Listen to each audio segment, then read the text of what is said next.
can cook at home, please do so instead of ordering food to be delivered, given the conditions. I hope our students enjoy their snow day today and stay warm and safe throughout, but I do have some tough news to share.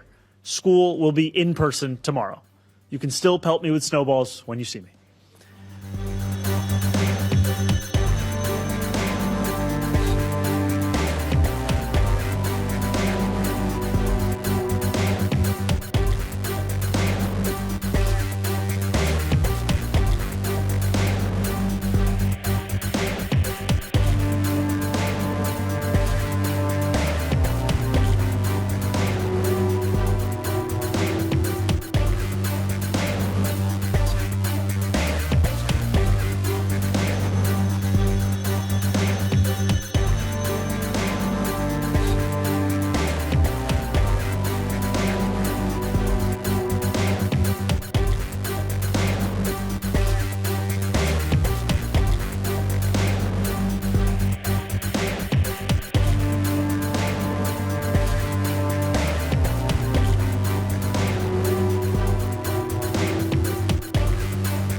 If you like this video, then like, share and subscribe to Mirror Now.